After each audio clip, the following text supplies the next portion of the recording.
The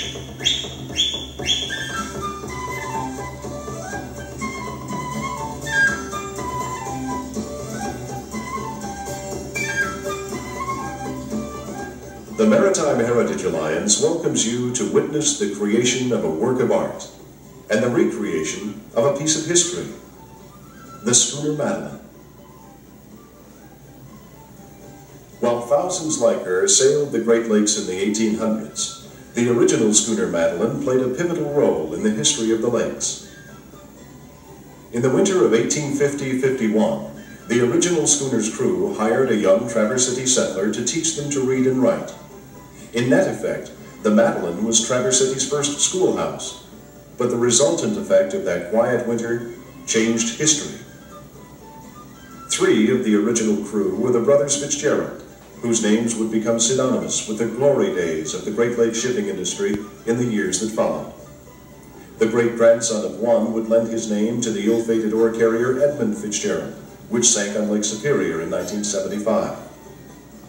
The Madeline also played a part in the final days of the only kingdom ever to exist in the United States. After the assassination of King Strang on Beaver Island, she ferried Irish settlers to the island, many descendants of which live there to this day. Sharing the common concern that this kind of rich maritime history was slipping away, a small but determined group of boat and history buffs formed the Maritime Heritage Alliance in 1982, with the goal of collecting, preserving, restoring, and replicating artifacts of the Great Lakes' colorful past. Almost at once, the group began work on a symbol to represent them. The chosen project was a 20-foot Mackinaw boat, once a more common sight than even the great schooners. Volunteers labored through the summer building the small boat. Just before launching, a little girl named Grace Louise offered master builder Bob Core a half-eaten cookie at the end of an especially tiring day, and hence the boat became the Graciette. On a chilly November day, the first flagship of the MHA slid off the trailer and into the waters of Grand Traverse Bay. With her trademark down-warped bowsprit, canvas sails, and gaff schooner rig, Gracielle became the first Mackinaw to slice through these waters in over 50 years.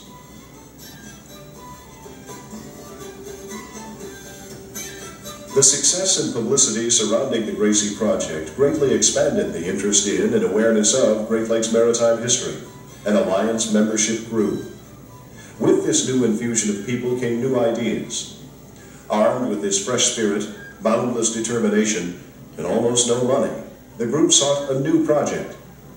The story of the original schooner Madeline surfaced, and everyone agreed no other vessel could better represent the MHA's philosophy of keeping the maritime heritage of the Great Lakes alive. Soon after, the attic floor of the Great Lakes Maritime Academy became a huge drawing board, where Madeline's lines were lofted to full-size patterns.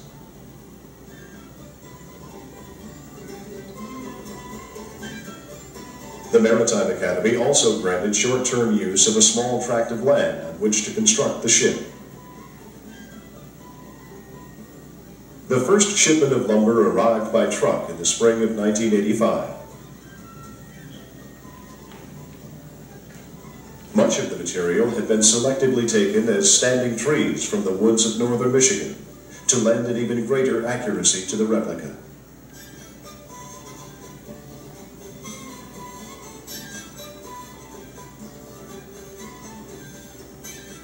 The builders, mostly volunteers, confidently began assembling the frames to the huge white oak keel. Within 2 years, everyone believed then, she would be a ship. These hardy men and women would find, however, that Madeline's legacy as an educator was not over. She would teach us that to recreate history is more than symbolic. It is a personal challenge. Before the Madeline would sail, she would force us all to look deep within ourselves, to tap resources of will and determination few of us knew we had. She would bring us together as a family and galvanize an entire community to see her through to completion. Just as the original Madeline had shaped history, her namesake would indelibly mark all who labored to build her.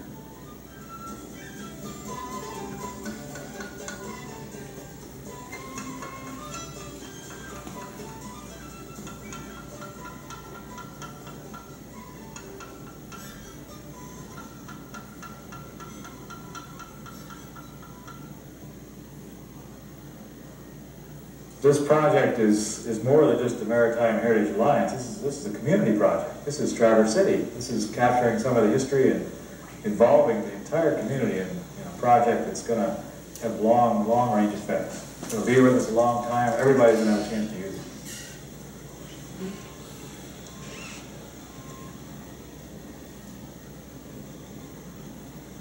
it. I came here when they had an open house back in 1985, I think around June, and I like to keep busy doing things, and I always have been interested in schooners. Even years ago when I used to beachcomb with my children, we'd go up along Lake Michigan and we'd see relics of schooners that were wrecked on the shore, and we often would wonder, what part of the ship was this? Was this a part of the deck or a part of the frame or whatever? And then now I can see the relationship of those pieces that we used to see, because we're building a vessel very typical to that, and we're using the frame construction with plank on frame, and you can see, this looks like a piece of that driftwood we used to find.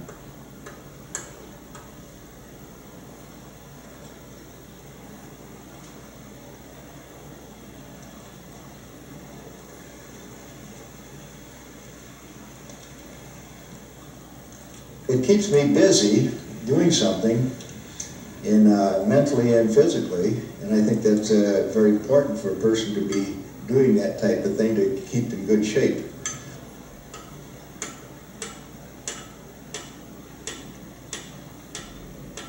This gives me an opportunity to associate with people from different walks of life, where one man was a kind of a salesman, and another's a school teacher, and another's a boat builder, and that type of thing. And so you get a good cross-section of people.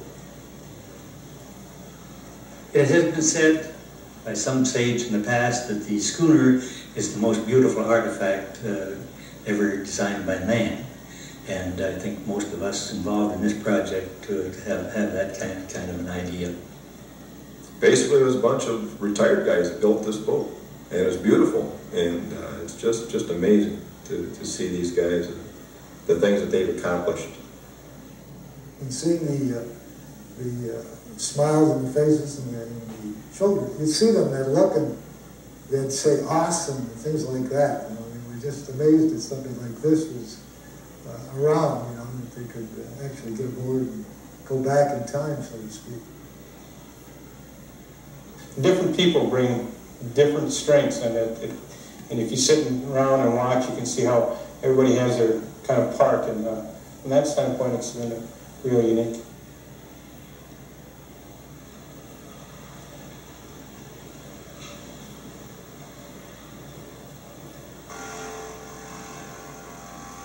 We're getting volunteers on this project who are retirees who want to do this kind of work, and some of them are skilled, some of them aren't. They're good workers when they get here, and these guys are great. Well, I guess the reason I got started was Martin Elkild and Ed Brown both belonged to the United Methodist Church. And they got after me, and so I came down because I am interested in boats, so I agreed to come down for one day. And one day it worked into 2 days, 3 days, 4 days. I didn't think it would take 5 years. I didn't think I was committing 5 years, but as it turned out, it was 5 years. But it was very interesting and challenging, and I'm very happy that I made the election to do that.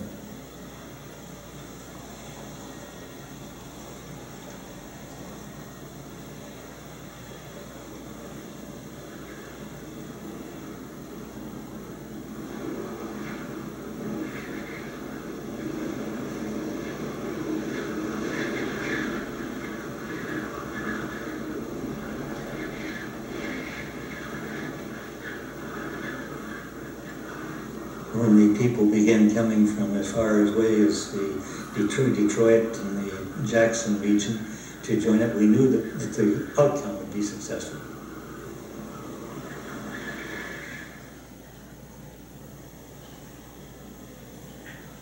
My involvement in the Maritime Heritage Alliance was a desire to be around boats, be around the water, and we all know that everyone in the community should somehow be involved in some sort of a public service.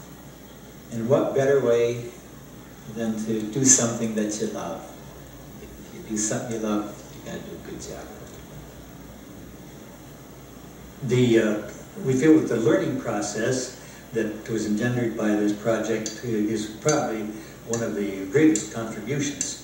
That is here we had 165 plus volunteers with very little knowledge of the task to be performed. We had welders, we had cable splicers, we had all kinds of wood, people who worked with wood in many different manners. All these talents we were able to harness and combine, and to think that they were all given free gratis, I think established a milestone in the community, if not in the country. Without Ed Brown doing what he did, and Bob Core sticking to the project for 5 years, and he had no idea it was going to take that long. If either one of those people would have backed out, it would have created a real problem. If you have 80 units of effort to perform, then Ed, in a loving way, would the next day tell you, let's get those 85 units of effort and do something with them. That's really what made this go. From a personal standpoint, I've always been interested in maritime history and the building of ships. It can be a real unique opportunity to just be a part of building something. To be able to spend your time with a lot of hand tools, spend your time with a lot of people from different stations and walks of life that bring together a lot of different areas of expertise to be building something that you normally don't see being built. And to be able to be part of the whole process of building something this big with a wide variety of people is just something really unique. My family has a great tradition of schooners. My grandfather built a schooner in Bay City to transport his family and his farm produce to Sault Ste. Marie, Michigan, where my father started his family, and I was one of 5 children. Spent my time, all my spare time that I could squeeze out of schools and chores, sailing the St. Mary's River. Money, like any of nonprofit is always a problem, but it's done through a lot of donations. We have sales here that we sell the usual T-shirts and other memorabilia, souvenirs and things. A lot of energy is spent through not only the people you would see here at the yard, but people behind the scenes that are contacting businesses and other people that are interested in maritime history. So this is all done through donations. Well, back when we built the Gracie L, it was in 1982, the group started with no money, no assets, and yet with determination and enthusiasm, the Gracie L was built and launched. And after a few years, the group still didn't have any money or real assets, but felt the need to build another boat. So in '85, we stumbled on the story of the Madeline and felt that would be the perfect vessel to build. It was a bigger deal than the Gracie L, and it was it's a statement. It's a 92-foot schooner. It's not the kind of thing you can miss on the waterfront.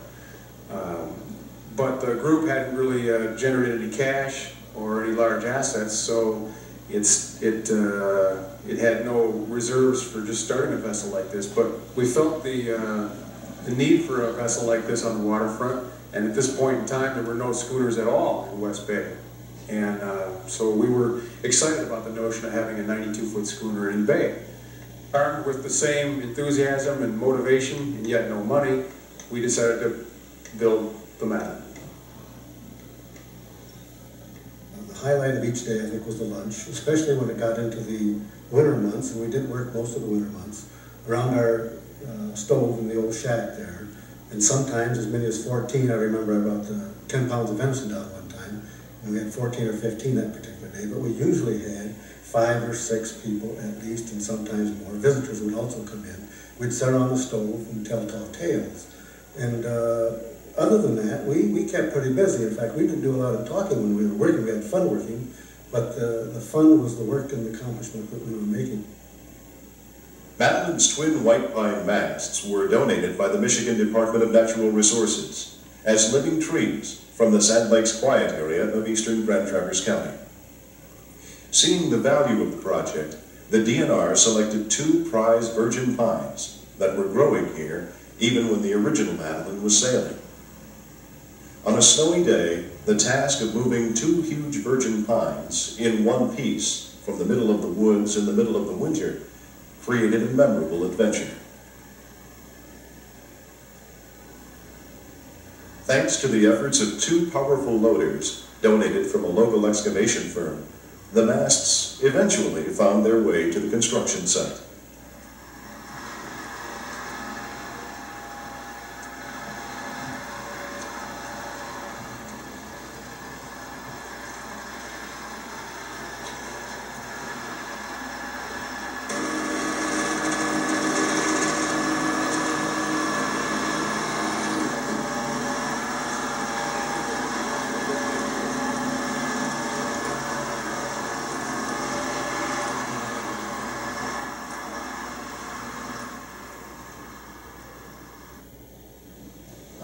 Just with a fate of luck of some sort, things seem to come in place. Somebody's either going through the yard or knows somebody that has those resources available, and it just seems to get done.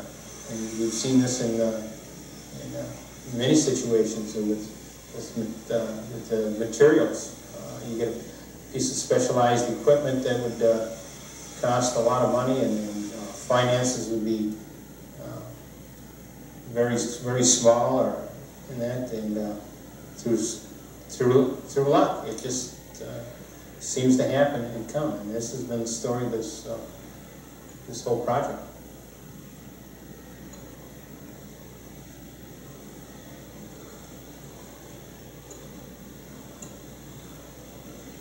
When I visit the Madeline these days and think back, then I visualize how everyone put in their personal talent, what they wanted to contribute.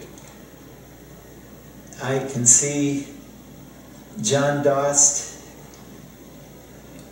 with his face so earnest at what he's doing, and then you look at every person. John was just an example. You look at every person that's there, and somehow you realize that's my friend, because we're playing with the same toys, we're serving the same community.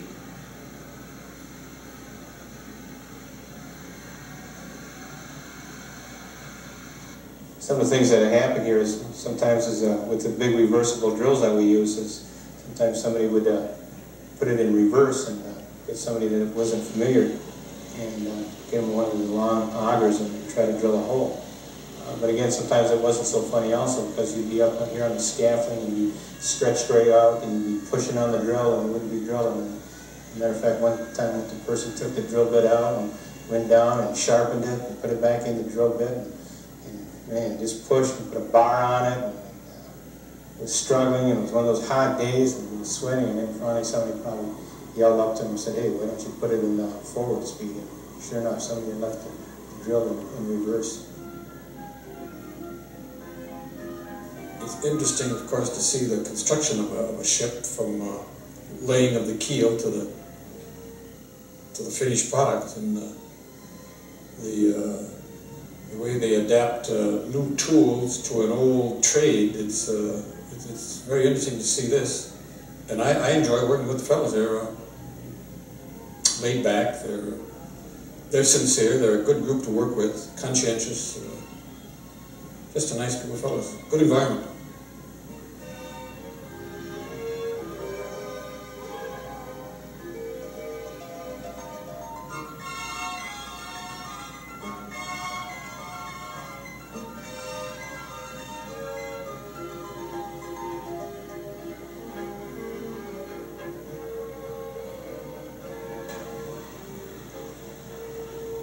we were fortunate to be in on probably almost every detail of the entire construction of that vessel, which I feel today was a real privilege. Because it was a project that the visitors were interested in, and we had lots of them, and every different kind you can think of, from all over the states, and some foreign countries, in fact.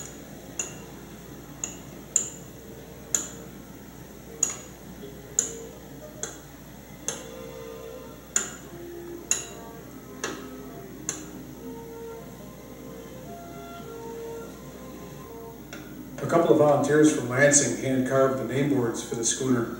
The thought of this type of finish work on a vessel that for so long had been somewhat abstract really got people excited.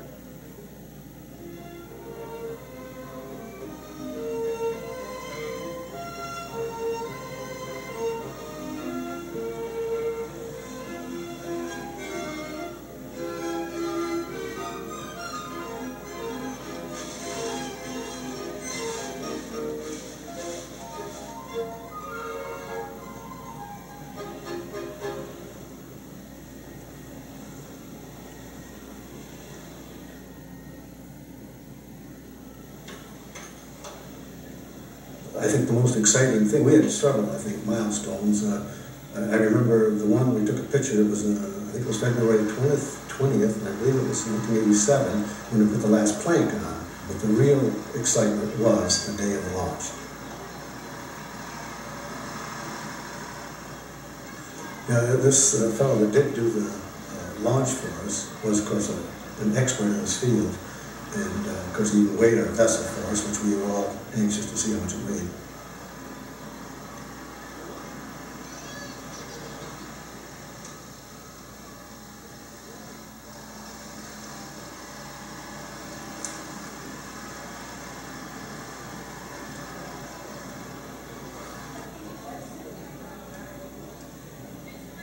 We did have rain when we painted the bottom, and it was a little foul weather, but if you're a sailor, you're going to be tough. That's part of the deal.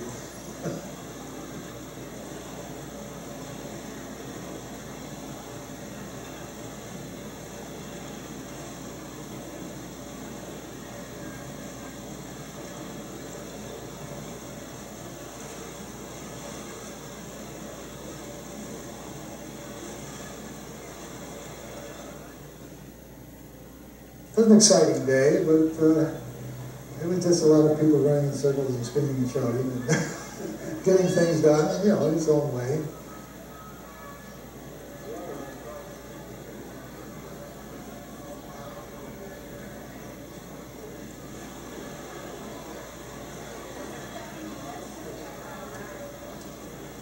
Of all of our 5 years of work, I mean, this was the climax of our work, and it was a very exciting day. And fortunately, we had many people to observe it at that time. Well, I noticed I worked in around the crowd there, and it was, I don't know how many, but there must have been 2,000 or 3,000 people there. And you could see heads as far as you could see, almost. And I think that it appeared that they were enjoying it as much as we who had built the boat were enjoying it almost. It was a great event.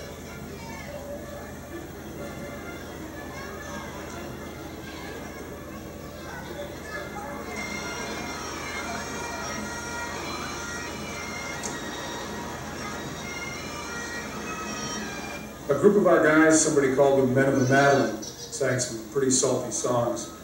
We invited Jerry and Francis Olson, who were incredibly supportive from the start, to be our official dignitaries. As the Madeline was lowered into Grand Traverse Bay by 2 huge cranes, the builders, volunteers, and members anxiously watched with all the emotion of expectant parents. After 5 years in the making, Madeline's real journey was just beginning. The keel touched the water on the afternoon of June 24th, 1990.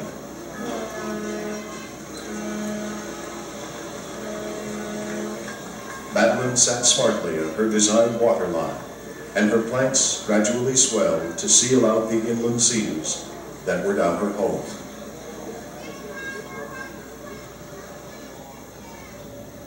As the crowd went back to their summer activities, the builders went right to work on the final step in the process, the rigging of Madeline's masts and sails.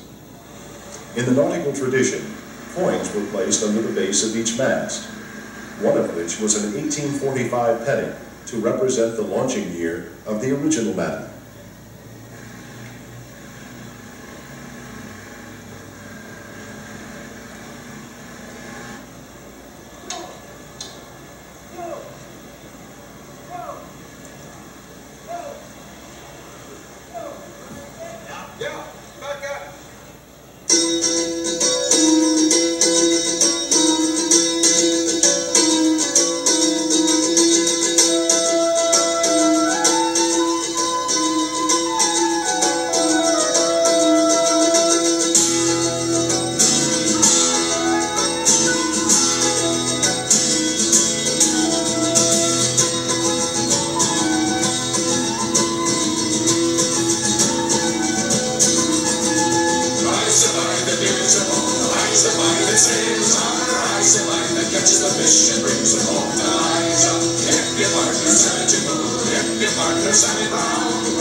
People ask me what it's like to sail Madeline, and I really don't have any comparison to if it sails like a traditional schooner or not. I've sailed some fairly old boats, but nothing as old as Madeline's design.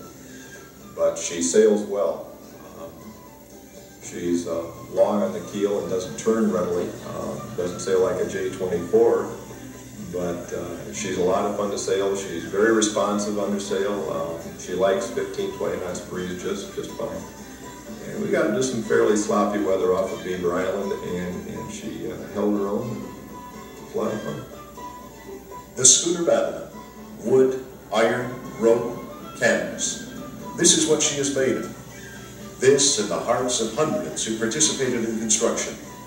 Hundreds more members who wished they could have, and the thousands of individuals, corporations, and foundations who contributed the financial resources to complete her. Everyone, it seems, had a different reason to want to be close to this project, yet everyone also shared a common focus for Madeline's future, to continue on as a platform of learning. For the children, she will provide a window to the past, giving them a clearer understanding of where they came from. For adults, she will teach the value of grace and courage, determination and strength. For the elderly, she will kindle fond memories of those great ships that were her ancestors.